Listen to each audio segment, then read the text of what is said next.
Welcome back, everybody, to the Super Mario Galaxy playthrough. This is part 25. And we're moving on with those purple coins. Purple stars, coins, comets, everything purple related. We're doing it. Alright. So that being said, we're going to start off with a good A galaxy. How nice of them to start us off with the first galaxy to do this. I'm just going to go ahead and say this now. The purple coin challenge for this level, purple coin omelet, I always forget that it's called that. How clever. Is the easiest and most straightforward of all the purple coin challenges. I would go so far as to say it's even easier than the one in the Gateway Galaxy. It was the original purple coin challenge before it was even known that there were going to be challenges of this sort. I'm just going to go ahead and say this again. I'm so thankful that they decided to do this instead of, oh, I don't know, making you collect 100 coins. Because that was really annoying. You know, I'm just going to go ahead and throw that out there again. So yeah, basically you don't really go around much of the level. Just the area around that sort of tube-shaped area with the gravity dictation arrows that dictate where you're supposed to go and such. And yeah, that's pretty much the gist of it. I mean, it's pretty simple. So that all being said, I got, you know, a little bit more of that information. Really, just the end, like, literally the end of it. Something about some sort of sequel. And it says in the 1000th issue of the Japanese gaming magazine Famitsu, Miyamoto stated his interest in making a sequel to Super Mario Galaxy. Producer Yoshiaki Koizumi said in an interview with gaming site GameSpot that there is a really high chance several power-ups and suits that did not make it into Super Mario Galaxy would be used in the sequel. The sequel, Super Mario Galaxy 2, oh, big surprise, was announced at E3 2009 during the Nintendo conference. It was released on May 23, 2010 in North America, May 27, 2010 in Japan, and June 11, 2010 in Europe. The sequel was met with extremely positive reception, and many reviewers have claimed that it is even better than its predecessor. Although one of those reviewers would not be me, unfortunately. I'm still quite partial to the original. Like I said, I sort of felt like the sequel was, what did I call it? An expansion pack. And then I did get a comment from someone saying that like it really doesn't seem like an expansion pack because it actually has new what was it? It was like an entire game with new levels, new enemies, new power-ups and such. But you know, I mean, in that same vein, it is just basically Super Mario Galaxy with new add-ons. And we got that star. The first purple coin star. What's going on with my voice? Ah. So yeah, but you know, I still stand by that because literally it is the same exact game as Super Mario Galaxy, just with new levels. It actually has quite a number of the original enemies. Jumping. Some new enemies, of course, and bosses. And of course some new power-ups. I think the power-ups is basically where I felt like it was an expansion pack sort of thing. Amazing job, me.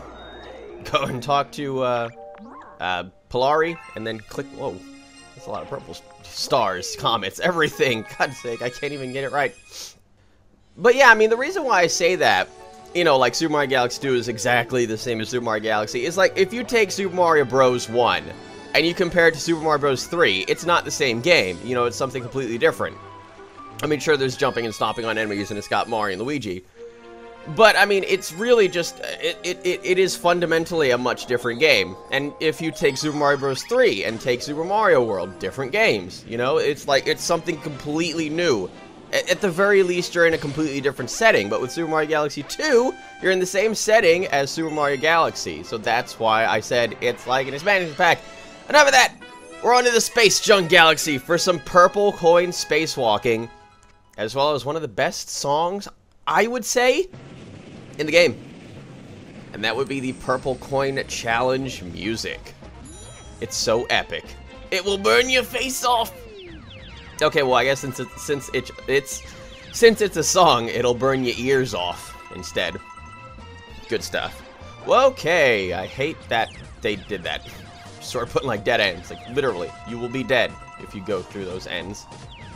Oh, but I think I'm seeing a pattern now. It's the little, oh, it's the little blue blocks that, sort of, no, wait. Oh, never mind, okay. I was gonna say, like, no, then there's a pathway there. Okay, I don't know. I'm just gonna go ahead and just say what I was thinking.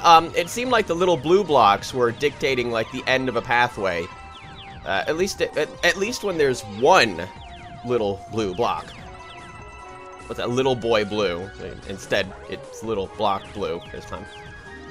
I swear there's something about that in TF2, but I can't think of it. Alright. So yeah, this is all sorts of crazy. I love how it mixes, you know, well, this song, of course, this is the first time that you would actually hear the song if you sort of went in order. But it also mixes the awesome, and I mean truly awesome, space junk part of the level. You know, I love this. This mechanic that they came up with was absolutely amazing. I don't know who came up with it, Miyamoto, but still, pretty awesome. What am I doing? I got plenty of time, no need to rush. Trying to get to the beginning. Wow. You know, I sort of thought that was the center, you know, where you walk straight forward and then you'd get to the end. Unfortunately, I was wrong. Well, let's say we try that again. Hopefully with a little less fail this time, as I like to say. Wow, that almost went really badly. Alright. Now, where's the friggin' center of this place? Oh, there it is, of course. I done jumped too early is the problem. Ah, well. Hey, we still got that star. Everything's all cool in the universe. Although, you know, to be honest, these last sort of, I don't know, it just seems like everything after the 60th star is just, you know, excess. You know, it's like nothing really would happen. At least I would think, if you didn't get any of those stars. They're just sort of there to get, you know, for a fun time challenge, you know, because Mario likes his fun time challenges. I'm just gonna go ahead and assume that. Mario loves his fun time challenges. And off we go. Okay, got a Luma conga line. I'm just gonna assume that's what that is, and not anything terrible. And back into the terrace we go. The main galaxies. It's in the terrace. Honeyhive Galaxy. This one, not so much with the excitement, and a lot more with the finding stuff. So yeah, suffice to say, not as simple as, oh, I don't know, the Good A Galaxy, or the Gateway Galaxy, or the Space Junk Galaxy. Boy, I'm doing quite a number of galaxies here with the purple coins, aren't I? Crazy. Well, at least I would think so. So, there you go. That's just my opinion. My 2 cents on the matter. You know, the only thing I wish about the Purple Coin Challenge is that every single one of them had the Purple Coin music, because I really enjoy that. So yeah, I decided to go ahead and double speed this, because when a star takes me 10 minutes to get, it's not so much excitement, especially when I keep trying to do silly things like this. Like, I'm thinking, hey, you know, maybe if I apply those triple jumping awesome skills that I have, I'll be able to accomplish anything. And unfortunately, there is a limit to what the triple jump can do. That's a lot of head sucky, guys. Man. Alright. Boy. So, what was it? I'm trying to think of the other time that I double speed. Oh, right, when I would die a lot. Yeah, okay. So I think this is actually the first time I've actually super sped an actual level, and which did not involve me dying. That's right. I'm just gonna go ahead and throw that out there now. I didn't die. Not once. Alright. Getting coinage, and I mean serious coinage. Over here, and over there, and somewhere over there. And along this edge. Alright. I always forget how to get up there. What is the point of that fountain? I've never found a reason for that fountain to be there, other than it just sort of flips you up onto your back. I don't get it. Alright. Getting one-ups and everything. It's almost like they wanted me to have it. Alright. So, I mean, you know, pretty crazy with the purple coins. What can I say? I don't know. I mean, the first time I saw the purple coin challenges, I was like, okay, there's more to the game. Pretty cool. You know? I mean, being the Mario Master, I don't fear any challenge. But still, you know, and this is just me. I would have loved to have had more actual challenges, you know, maybe some new stuff to the levels. But, you know, I'm sure that there's only so much they can put onto the Wii discs, like, I mean, you know, like in terms of levels and enemies and power-ups and such. You know, especially when they go crazy detailed like they did in this game. Like, they did an excellent job in this game. You know, I'm not gonna lie or be sarcastic about it. They really did a good job. Definitely, I would say, favorite Wii game. You know, I was just gonna throw that out there. You know what? Sure, this is my favorite Wii game. Just gonna say that. My favorite Wii game, right here, watching it, being played. Well, not necessarily the parts like this that make it my favorite Wii game, where I have to look around for crazy stuff, but, yeah. Okay, bye, go away. Okay, thank you with the helping me and such, telling me stuff I already knew. You know, they really should have taken that out for the purple coin challenge, but, what are you gonna do? But yeah, you know, the size limit, oh, okay. No, oh, maybe I should have gotten that other stuff up there first. Oh well. Unfortunately, now I'm gonna have to go back and get it. Alright, so, what was it? Oh, yeah, size limitations. You know, that reminds me of, the original Super Mario Bros. There was something about, oh yeah, that was it. It was Bowser. There was actually so much of a size limitation on the NES cartridges that they couldn't give Bowser hair. You know, that's why Bowser was bald in the original Super Mario Bros. You know, originally, he actually did have his hair. You know, he's always looked like the way that he does today. And I'm gonna go ahead and reference a Japanese anime that was made for Mario. I can't remember, it was like the mission to rescue Peach or something. And that was another thing, in Japan she was always called Peach, whereas, you know, after Super Mario 64, for, you know, us English-speaking folk, she was called Peach before it was Princess Toadstool. Now it's Princess Peach Toadstool, so, you know, it works out. They took both the names. Kind of like with what they did with Sonic and Dr. Eggman. He was always named, or called Dr. Eggman in Japan. So they took his, sort of English, I believe that was his English name, Ivo Robotnik, and they called him Ivo Robotnik, aka the Eggman. So, there you go. But yeah, what was it? You know, because, you know, he was bald in the original Super Mario Bros. And then in the American cartoons, you know, Super Mario Bros. 3 and Super Mario Super Show and Super Mario World, he was bald, which was awkward. So, but you know what? That was very interesting shows, you know, very, whoa, interesting points of my childhood. You know, I almost died there. I just realized that. That would have been really, really sad. But we got that star, thankfully. Took a while, but we did it. Alright. Getting stuff. Alright. Hey. And talking about stuff, you know, passing the time, getting purple coins, and over here, over there. So, you know, if anybody else wants to go ahead and attempt this purple coin mission, just look everywhere. And if all else fails, then come back here and you can listen to me prattle on about random video game knowledge. And anime, apparently. But yeah, okay, nothing else here. Wait, yeah, that's right. Wait, yeah, I'm in the terrace. So of course there's gonna be nothing else here. I must have lost my head or something. Alright. So, you know, I really wasn't paying attention to where Polari said one of the next ones could be, but hey, me in the past noticed, and that's what matters. The guy playing this game, he noticed. Alright. You know, that is a funny thing, though, that I realized. I didn't actually decide to go for 9999 star bits this time around, like I did in the ABCC Comms playthrough. But, you know, I mean, you don't really need it. Nothing really too exciting happens. Ooh, the coconuts turn to watermelons. That's it. Bro, going to the Battlerock! Alright, I think something else happens, though. I don't know, I can't really think of it. I think you unlock the Grandmaster Galaxy's Comet Challenge. I think that's what happens, yeah, in this game. Purple coins on the Battlerock. Alright. Imagine that if Super Mario Galaxy had, like, some sort of lock-on technology like Sonic and Knuckles. Where, like, if... Well, I mean, okay, I guess that doesn't really count, but... Like, if you unlocked something... Or no, it'd be like Banjo-Kazooie Stop and Swap. At least the initial idea of it.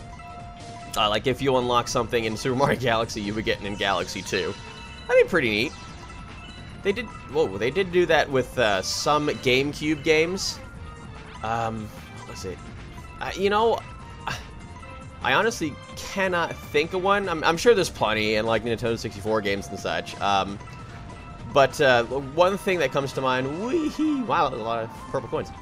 One thing that comes to mind was... Great. Oh, no! Oh, no! Oh, no! Get that friggin' purple coin! Perfect.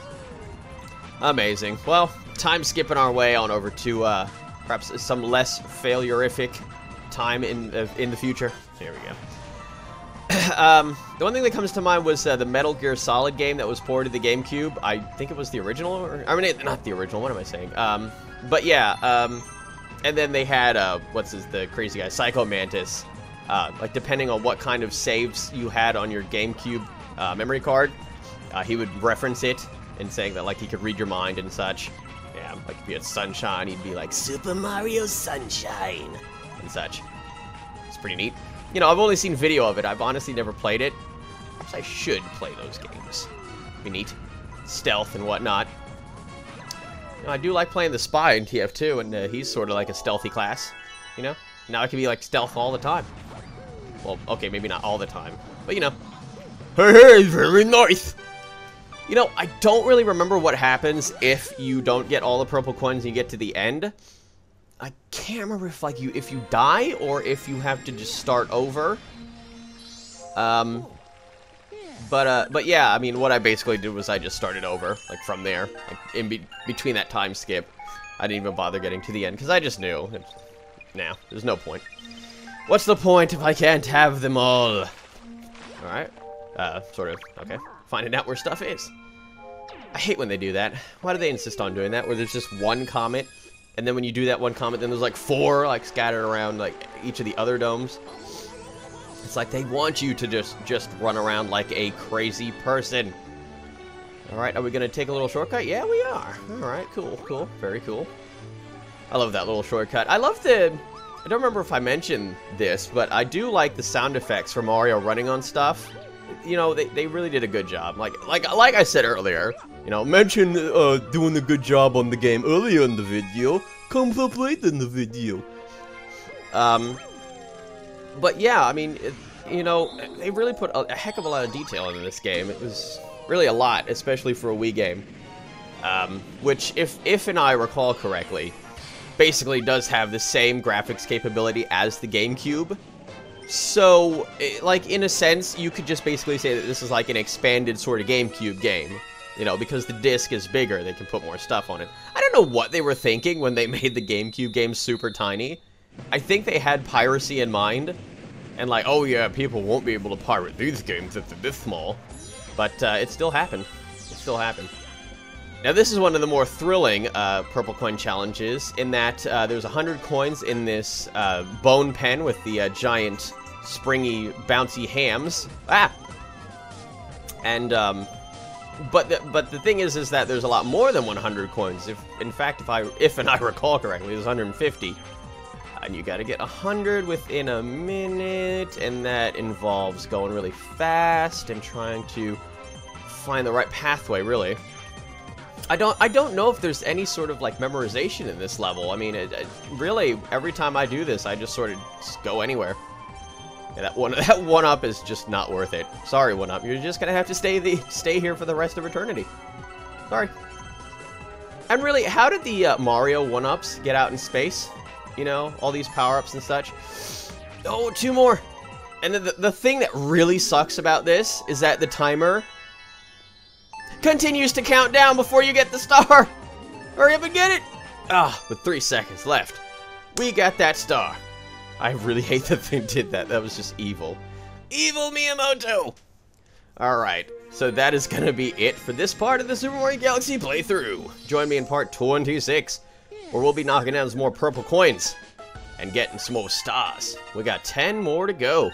Wow, that close, huh? Alright, so that's it. See you all next time.